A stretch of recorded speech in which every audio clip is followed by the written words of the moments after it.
వాతావరణ శాఖ ఇప్పటికే మరో 48 గంటల్లో అయితే 40 నుంచి 50 కిలోమీటర్ల వేగంతో ఈదురుగాలులు అయితే వేస్తాయి.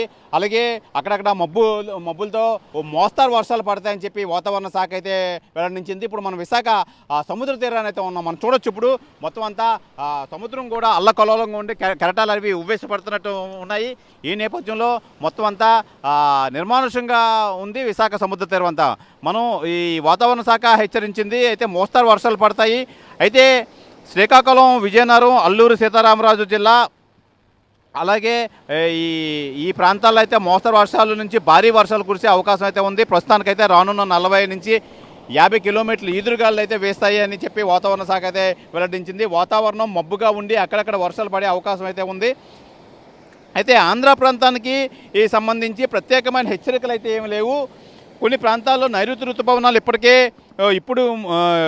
ఇప్పటి ముప్పుడుగా అభివృద్ధి చెందుతున్న నేపథ్యంలో ఈ ప్రాంతాలు వర్షాలు పడతాయని చెప్పి వాతావరణ శాఖ అయితే తెలియజేస్తున్నారు. మత్స్యకారులు ఆందోళన చెందవలసిన అవసరం అయితే లేదు. బంగాళాఖాతంలో అల్పపీడనం అయితే ఏర్పడింది. ప్రస్తుతానికైతే ఇది రాబోయే 2 రోజుల్లో ఉత్తర ఒడిశా, పశ్చిమ బెంగాల్, జార్ఖండ్ వైపు అయితే ప్రయాణించే అవకాశం అయితే ఉంది. భారత వాతావరణ విభాగం ఇప్పటికే ఐఎండీ అయితే తెలిపింది. అయితే దక్షిణ రాజస్థాన్, ఉత్తర గుజరాత్ మీదుగా ఉన్న ఉపరితల ఆవర్తనం నుంచి బంగాళాఖాతంలో ఉన్న అల్పపీడనం వరకు ద్రోణి అయితే కొనసాగుతుందని ఈ వాతావరణ శాఖ అయితే వివరించింది. వీటి ప్రభావంతో రాబోయే 3 రోజుల్లో రాష్ట్రంలో పలు ప్రాంతాల్లో తేలికపాటి నుంచి మోస్తరు వర్షాలు కురుస్తాయని చెప్పి అంచనా అయితే వేస్తుంది.